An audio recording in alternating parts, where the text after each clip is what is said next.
Welcome to the deep dive. We've got a really interesting set of sources here today, specifically a document looking at a very particular slice of the market. Yeah, it's focused on a portfolio of small and mid-cap defense companies right across the European Union. Exactly. And this isn't just, a stock report. No, it's more of a strategic review. It's Well, looking at these specific holdings with a very ambitious goal in mind. right. How to potentially generate some, let's say, significant returns from this exact portfolio. That's the idea. So our mission here, for you listening, is to unpack that analysis. We want to pull out the core insights.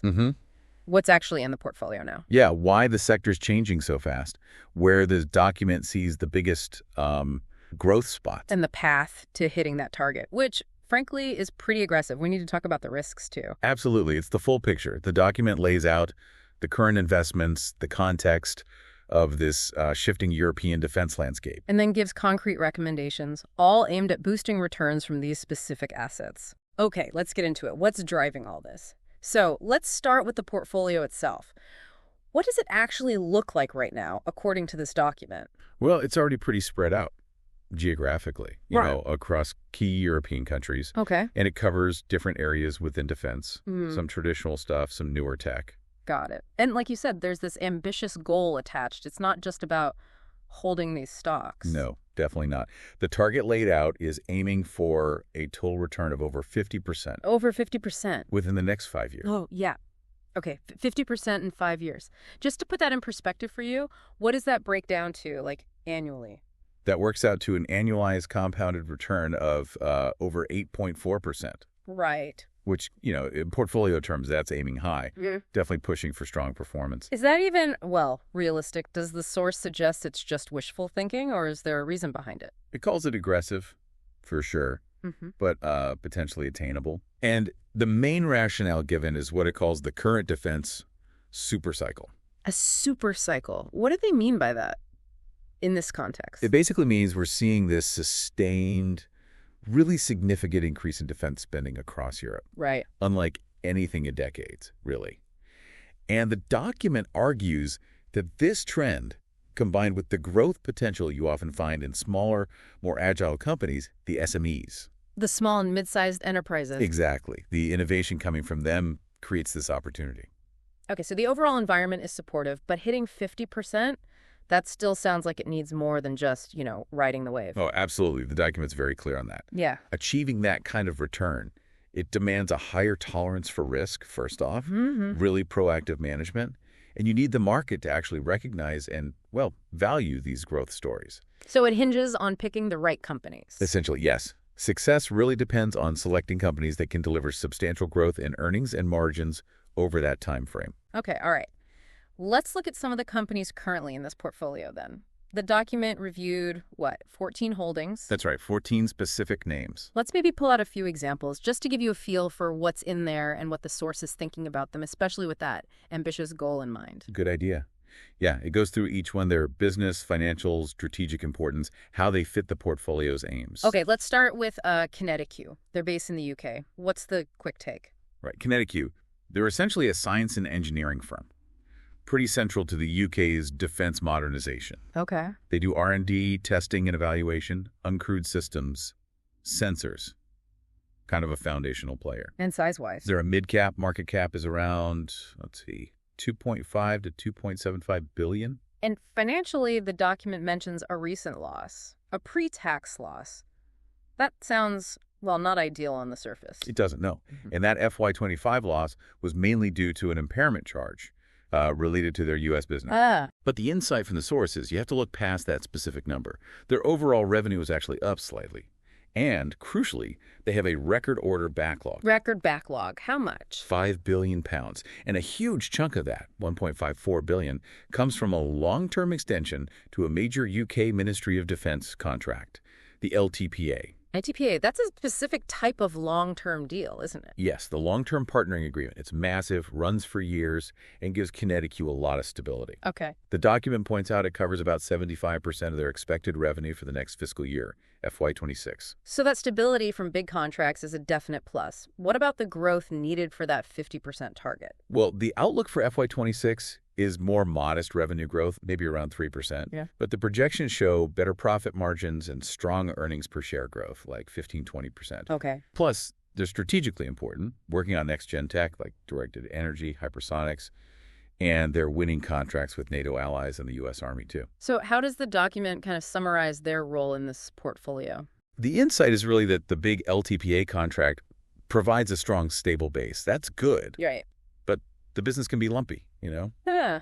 Affected by the timing of new government awards, especially in the faster R&D cycles. We saw that impact in FY25.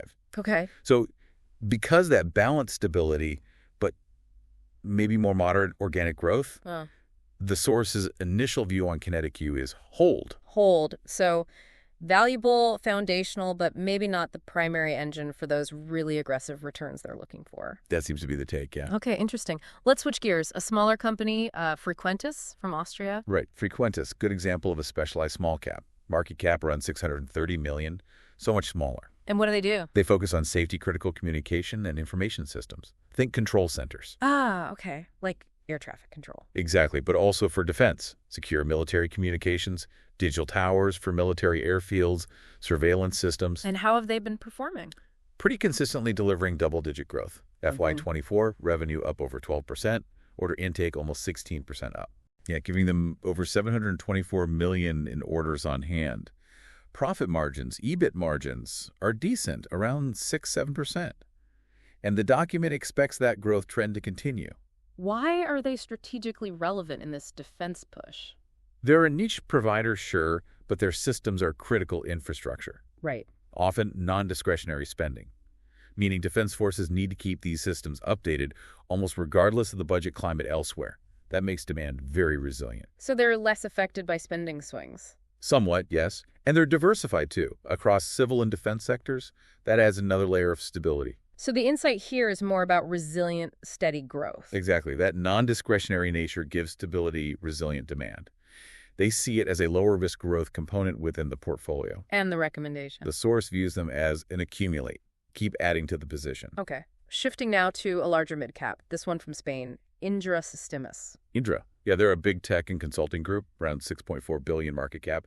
But their defense and aerospace division really stands out. What areas does that cover? Things like air defense, cyber, space, platform integration, training. It's quite broad. And how's that defense part doing compared to the rest of Indra? It's really driving the results. In FY24, defense was only about, 21% of total sales? Okay.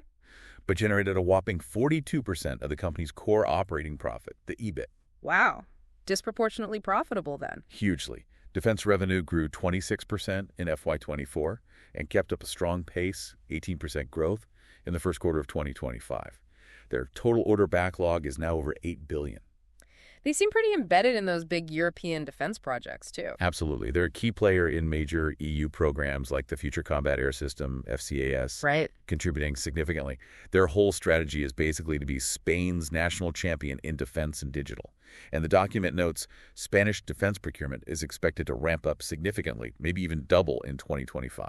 Directly benefiting Indra. You'd expect so, yes. So what's the takeaway for this portfolio? The key insight is that superior profitability in defense is really lifting the whole group's margins. Their broad portfolio lets them offer integrated solutions, which is a big advantage for winning large, complex programs. It helps entrench their position. So a core holding. Seems like it. With their ambition to hit $10 billion turnover and their role in big EU projects, the source views them as hold, a significant strategically important piece. Okay. Let's look at Chemring Group, another UK firm. What's their focus? Chemring. Right, they're a technology company, really two main parts. Okay. One is sensors and information. That includes things like electronic warfare, cyber, AI, often through their subsidiary called Roke. Got it. And the other part? Countermeasures and energetics. So things like flares, chaff, propellants for missiles, pyrotechnics, basically components for munitions and protection. Size-wise? Mid-cap, around $1.3 billion. And their financials, how are they looking? FY24 saw revenue up 8%, healthy operating profit margin nearly 14%. And like QuinetiQ, they hit a record order book, over £1 billion. But the really significant point the document highlights is their massive investment plan. They're spending $200 million to expand their energetics production capacity. That's excluding grants. Wow, $200 million. Yeah. Why such a huge investment specifically in energetics? Because the document describes unprecedented levels of demand for these components. Ah. Chemring is a critical supplier in the munitions supply chain. Their energetics business is seeing this huge surge driven by countries needing to replenish stockpiles, largely because of the conflict in Ukraine, frankly. They even got a 90-pound-liter grant for a new facility in Norway because of this demand. So a direct link between geopolitics and a specific business line needing massive expansion. Exactly. It's quite stark. They have these two growth engines. Yeah. The high-tech sensor side benefiting from trends like EW and cyber. Right. And then the countermeasures energetic side experiencing this, well, unprecedented demand surge. So executing on that big capital expenditure, building that capacity, is absolutely critical for them to capture this opportunity. And the portfolio insight. What's the view? Well, the strong demand across both parts, but especially that massive need for energetics, makes them pretty compelling. The source views them as an accumulate. Okay. Next up, AVON Technologies. Known for AVON protection, also UK-based. AVON Protection, yeah. They're a specialist small-cap company, market cap around $510 million. They focus on respiratory and head protection. So like gas masks and helmets? High-spec versions, yes. Think CBRN respirators. CBRN, that's chemical, biological, radiological, nuclear. Precisely. Unfortunately, a critical area in modern defense thinking. Yeah. And advanced combat helmets. They actually divested their body armor business recently to focus purely on this head and respiratory protection niche. And how's that refocus working out? Seems to be going well. The document highlights their strong results for the first half of 2025. Oh, yeah. Revenue up nearly 17%, adjusted operating profit jumped 48%, margins improved, and they hit a record order book of $247 million. Their return on invested capital, ROIC, also improved significantly, which suggests better efficiency. Sounds like a successful pivot then. It certainly looks that way. They upgraded their full-year guidance too, expecting over 10% revenue growth and better margins than previously thought. And strategically? Strategically, they're a leader in this vital niche area, soldier survivability. Right. The conflict in Ukraine has specifically underscored the need for this kind of CBRN gear. And AVON has won new NATO orders for respirators that are actually destined for Ukraine. So again, a direct link to the current geopolitical situation driving demand. Absolutely. Huh. Plus, they have long-term contracts for things like rebreathers and U.S. military helmets, which gives them good revenue visibility. So the insight? The insight is that their refocus seems validated by these strong results, and the geopolitical climate directly supports demand for their very specialized products. The source rates them an accumulate. Okay, let's look at Exail Technologies. This one's from France. Exail, right? They're a mid-cap, roughly $1.14 billion. They specialize in autonomous systems. Like drones. Especially maritime drones, yeah. But also navigation systems, photonics, other related tech. They serve both civil and military customers. And what's been happening with them recently? Anything notable? Very strong start to 2025, according to the document. Q1 revenue was up 18%. But the really big news was their order intake. Yeah. $487 million in orders in just one quarter, massively boosted by what the document calls a transformative contract for drone systems. Transformative contract? What kind of drones? It's in the maritime drone space. This is where they're considered a world leader. All right. This tech is critical for things like mine countermeasures, anti-submarine warfare, surveillance, all areas of increasing naval focus. And they've had some wins there. Yeah, notable contracts, including providing mine-hunting drone systems to support demining efforts for Ukraine. They've also had success selling their Drent's unmanned surface vehicle, the USV. Oh, and interestingly, 96% of those massive Q1 orders were international for export. So how does that position fit with the portfolio's high-growth goal? Well, that huge drone contract and their leadership in mine hunting puts them right in the middle of the rapidly expanding market for naval unmanned systems. Right. High export performance is a plus, shows global demand, and their tech often has dual-use applications. Analysts seem quite bullish, one source mentioned, forecasts earnings per share growth of like 73% annually, reflects that high growth potential. So the view is Accumulate, seen as having significant growth prospects. okay. Now, before we move on from the current holdings, the document flags one company, OHB SE, from Germany, for a really specific, important reason. What's the deal there? Yeah, this is a critical situation for anyone holding it in a public equity portfolio like this one. OHB is or was a major German space and technology company. Involved in big European projects. Exactly. Galileo navigation satellites, Copernicus Earth observation, Ariane 6 rocket components. Strategically important. It was a significant mid-cap, market cap around 1.2 to 1.27 billion before recent events. Okay, sounds important. What's the issue then? The critical development is an investment by the private equity firm KKR. Ah. They completed their stake acquisition, taking about 28.6%. Now combine that with the founding Fuchs family's majority stake, which is around 65.4%. Doesn't leave much for public shareholders. Exactly. It results in a minimal free float, the shares actually available for trading on the stock market of only about 6%. Okay, so liquidity dries up. Is that the main problem for the portfolio? That's a huge part of it, yeah. Yeah. Makes it much harder to buy or sell shares without moving the price.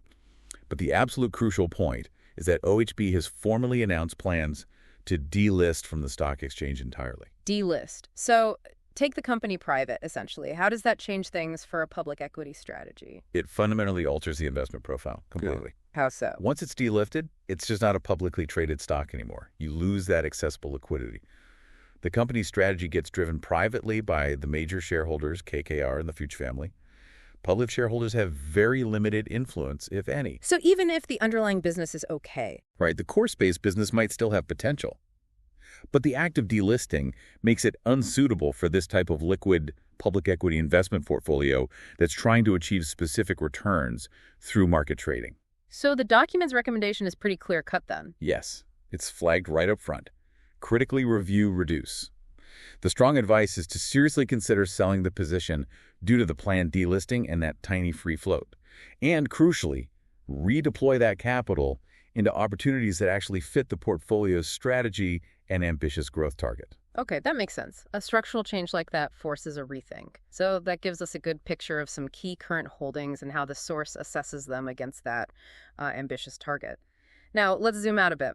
The document spends quite a bit of time on the powerful forces shaping the European defense sector right now.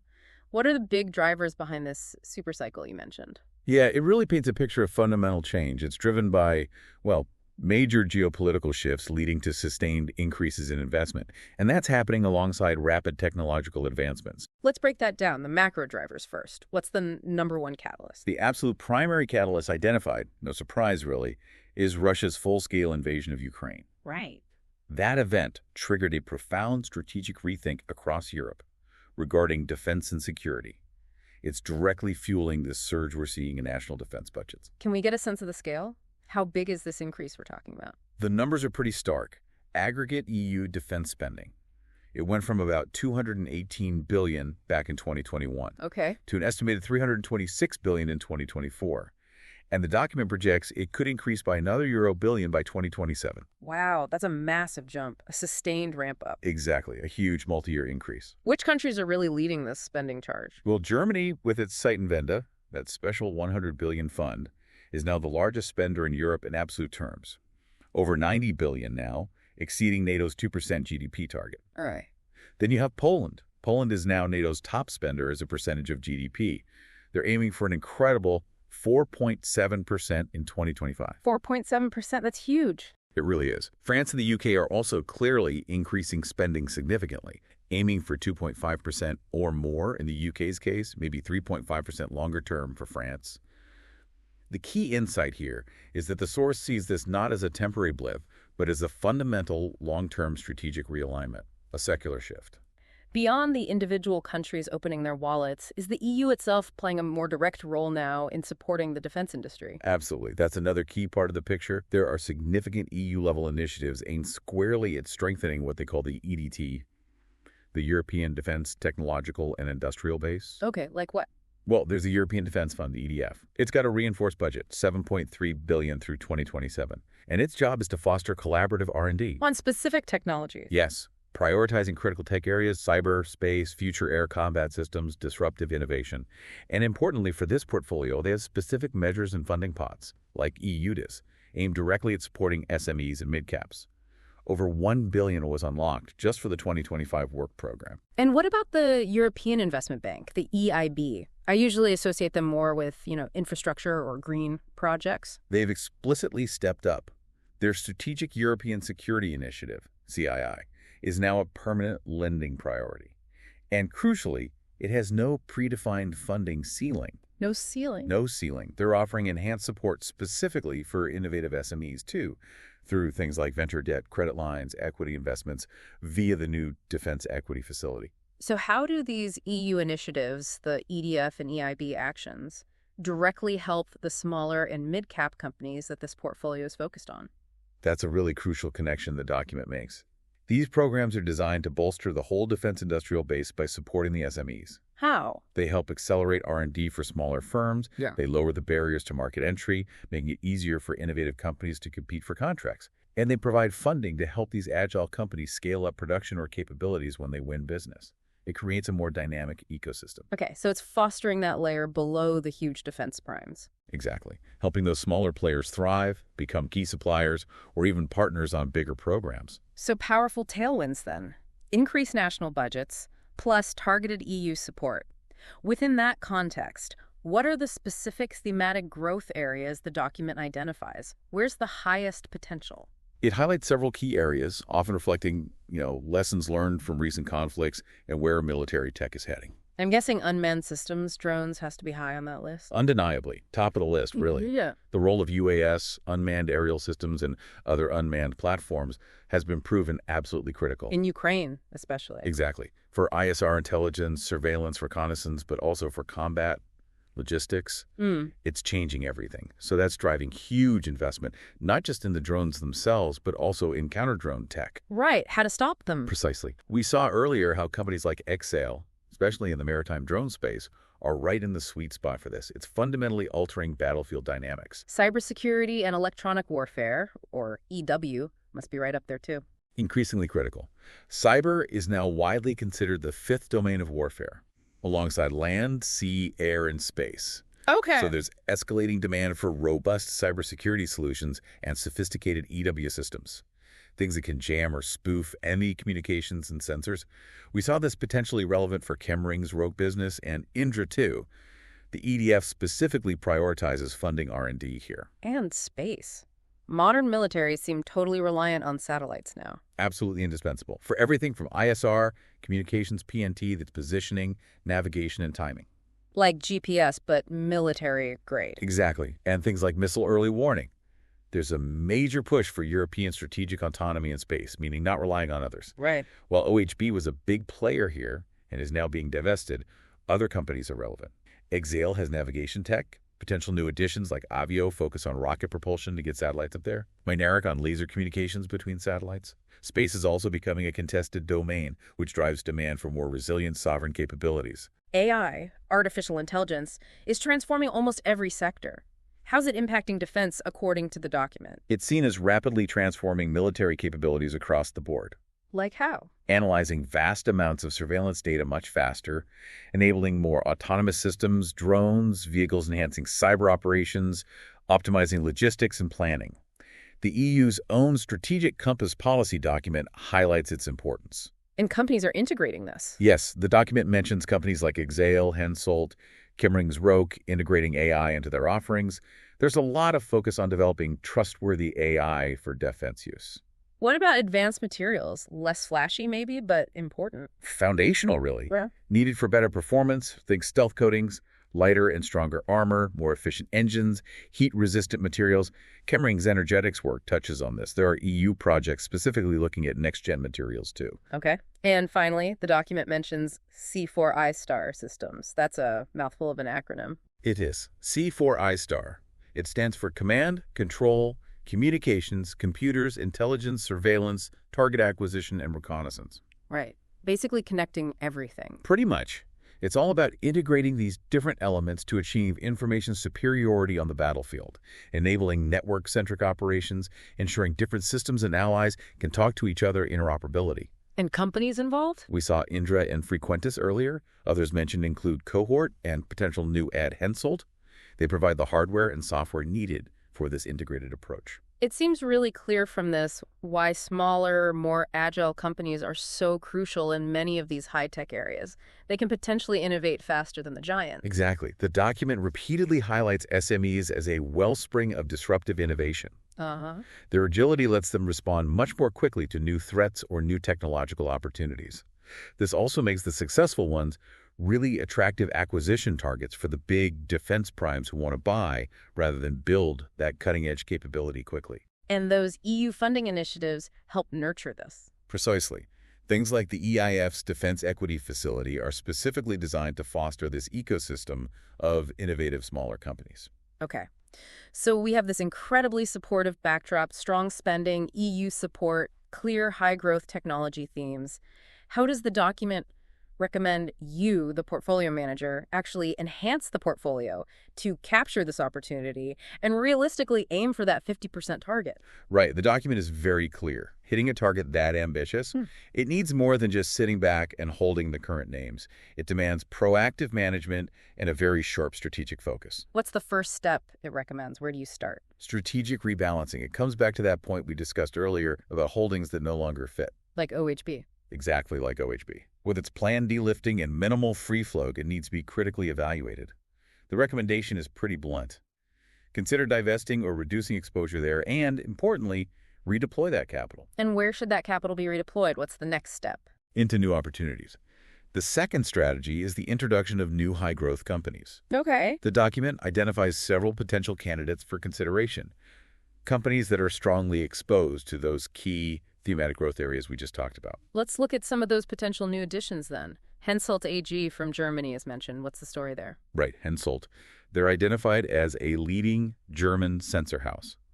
A pretty big player, actually upper mid-cap, maybe lower large cap now, around 10.6 billion market cap. And the investment case, why add them? The thesis is that they are a key enabler for Germany's huge site and vendor rearmament program and also broader EU modernization. Because of their sensors. Exactly. They specialize in critical sensors, radar, optronics, electronic warfare systems, and they're heavily focused on digitalization and integrating AI, which is crucial for achieving that information superiority everyone wants. How are they performing currently?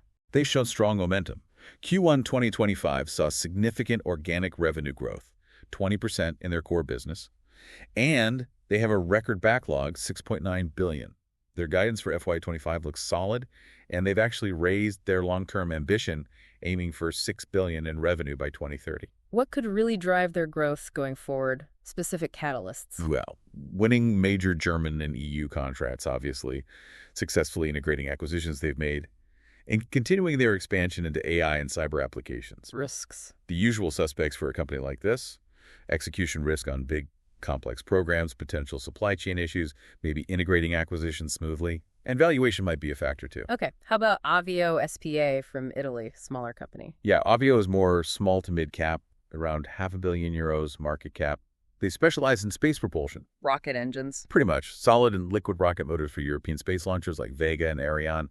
But crucially for this portfolio, they also provide propulsion systems for tactical missiles. Ah, okay. So defense angle there too. Why is space propulsion relevant? It's absolutely essential for Europe maintaining its own sovereign access to space.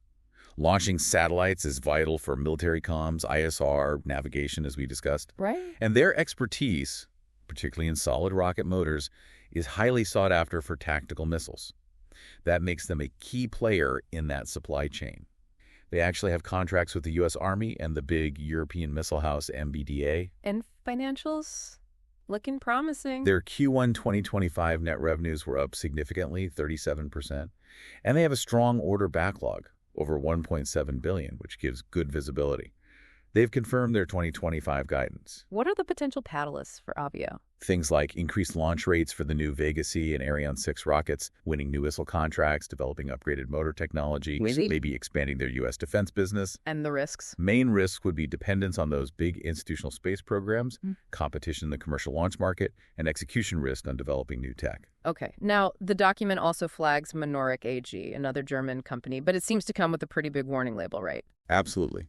This one is explicitly called out as a high-risk, special situation play. Definitely not for the faint of heart. What did they do? Chemring develops cutting-edge laser communication terminals. Laser communication. For what purpose? Primarily for connecting satellites together in space, forming constellations. Also for air-to-ground communication. This tech is seen as crucial for next-generation satellite networks, including for defense purposes like the U.S. Space Development Agency's constellation, the SDA. Okay. And Mynaric is actually a key supplier for Rocket Lab, which has a major contract with the SDA. Ah, and Rocket Lab is relevant here because there's a connection. A very direct one. Rocket Lab has announced plans to acquire Mynaric. Okay. So the investment thesis for including Mynaric in this portfolio is largely tied to that potential acquisition. The idea is that being part of Rocket Lab could provide stability, scale, funding, market access, things Mynaric has struggled with on its own. So it's basically a bet on the acquisition going through and being successful. A turnaround play. Pretty much. It's contingent on the acquisition closing, which itself depends on a restructuring process happening in Germany under their Staruk law. So the potential upside could be huge if the deal closes and they manage to scale up production. Right. But the risk is equally high if the deal falls through or integration fails. Precisely. Mynaric has historically been loss-making, burning through cash on R&D. Catalysts are the successful acquisition and then scaling production of their main product, the Condor Mk3 terminals. But the risks are significant. Major financial risk if the deal falters, intense competition in laser comms, dependence on just a few large customers, and the inherent challenges of scaling manufacturing. It's definitely highlighted as a high-risk, speculative idea. Got it. What about Parrot drones from France? I think most people know Parrot from consumer drones maybe a few years ago. Yeah, they've pivoted. Parrot has refocused entirely on professional microdrones now. Specifically, they're an AVON line targeting defense, security, and enterprise customers. They're a small cap, around 230 million market cap. What makes them relevant for a defense portfolio then? They've managed to carve out a niche in secure microdrones for military and government use. Secure how? Designed to meet specific security standards. Crucially, their Anify USA drone was selected for the U.S. Department of Defense's Blue UAS program. Okay, what's that? It's basically a list of DoD-approved secure drones that U.S. government agencies can buy. Being on that list is a big deal. They're also contracted by the French Army. So that positions them well. It positions them to benefit from the increasing adoption of these small, tactical, secure microdrones by armed forces and security agencies. How's their financial situation looking? Are they profitable? Their Q1 2025 showed revenue growth up 17%, with the professional drone segment up 13%. The document says they're working towards profitability. And catalysts, risks. Catalysts would be winning new defense and security contracts in Europe and the U.S., successful adoption of their next-gen Anify drones. Risks include, well, it's a very intense drone market with lots of competition, especially from China. They're reliant on new product success, and they still need to achieve sustained profitability, given their relatively small scale. Okay, so beyond potentially adding new companies like these, what other strategies does the document suggest for actually enhancing the portfolio to chase that big target? Right. Given that 50% goal is so ambitious, the document stresses that just passively holding stocks, even good ones, probably isn't enough. So you need to be more active. Exactly. Yeah. It recommends employing what it calls creative strategies, specifically active thematic tilting. Active thematic tilting. Okay, what does that mean in practice for managing this portfolio? It means consciously, actively adjusting the portfolio's weightings, how much money is allocated to each stock or theme to lean more heavily into those high-growth areas we identified earlier. So more money into AI-driven systems, cyber, unmanned platforms, space. Precisely. You'd potentially achieve this by reducing exposure to companies or subsectors with maybe less dramatic growth prospects and increasing positions in or adding new companies that are pure plays or very strongly exposed to these promising themes. Sounds logical, but does it add risk? It does note that this increases concentration risk betting more heavily on specific areas, but it's deemed necessary if you're genuinely trying to generate significant alpha, meaning returns above the market average, which you'd need for that ambitious 50% target. The document also briefly mentions defense ETFs, exchange-traded funds. Are they a recommended tool here? It mentions they exist, yeah. Yeah. There are a couple like Wisdom Tree Europe Defense, Hanet Future of Defense, but it's cautious about using them for this specific portfolio's objective. Why is that? Because while ETFs offer diversification, they often have a very heavy bias towards the really big, large-cap defense primes the BAE Systems, Celes, Leonardos of the world. Okay. For example, one index mentioned, the Wisdom Tree one, is apparently nearly 90% large-cap stocks and only about 1.6% small-cap. So not aligned with the small mid-cap focus here. Exactly.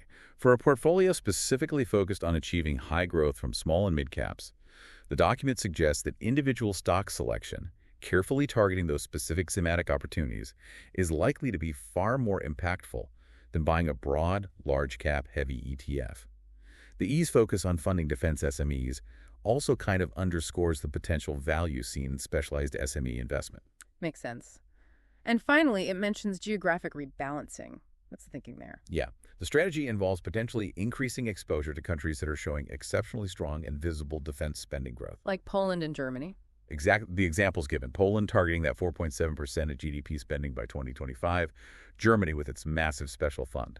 The idea is to tilt the portfolio slightly towards companies that are either based in or have significant business tied to these high-growth national markets. It's another way to potentially enhance returns by aligning with the strongest spending trends. All right, so we've covered the current companies, the powerful sector tailwinds, the high-growth themes, and these strategic recommendations for actively enhancing the portfolio. Bringing it all together, how realistic does the document ultimately make that 50% target over 5 years sound? It consistently reiterates. Yeah. It's aggressive. Very aggressive. So, possible, but hard. Exactly. Achieving that kind of return, over 8.4% annualized, it depends heavily on successful stock selection, particularly in that small and mid-cap space. Those chosen companies need to deliver significant earnings growth, margin expansion, and maybe also see their valuations re-rated upwards by the market. But the environment helps. The current environment is certainly conducive, yes. Those strong secular tailwinds we discussed provide supportive demand. But success absolutely isn't guaranteed. It relies on favorable market conditions overall and, crucially, on the individual companies executing flawlessly on their plans. And aiming that high, chasing that kind of return, inevitably comes with significant risks. What key risks does the document make sure to outline for this strategy? It highlights several crucial risk management considerations that need to be front and center. First off, concentration risk. Because it's all defense. Right. A portfolio focused so tightly on one sector, even if it's diversified within that sector across different subthemes and geographies, is still exposed to big shifts in geopolitics or government policy that could impact the whole sector. Diversification helps, but the concentration is inherent. Then there's the risk profile of the stocks themselves. Small and mid-cap volatility and liquidity risk. Meaning they bounce around more? Yeah, their stock prices can swing much more dramatically than large caps. And trading larger amounts, especially in the smaller names, can be harder without significantly moving the price against you. Liquidity can be lower. Technological disruption is another big one. This sector is evolving incredibly rapidly. AI, autonomous systems, new materials, cyber threats. Companies need to constantly innovate and adapt. If they fall behind technologically, their products could become obsolete surprisingly quickly. So you need to favor companies with strong R&D and the ability to integrate new tech. And finally, a very practical risk, execution risk. Meaning, can they actually deliver? Exactly. Can they deliver on those huge expansion projects like Chemring's capacity build-out? Can they successfully integrate acquisitions? Can they manage complex large-scale programs without major delays or cost overruns? Any stumbles in execution can really hurt performance. So the message is, pursuing that aggressive growth absolutely requires equally disciplined risk management to navigate these potential pitfalls. Precisely. The document emphasizes that rigorous risk management isn't optional, it's essential, running hand in hand with the strategy to pursue aggressive growth.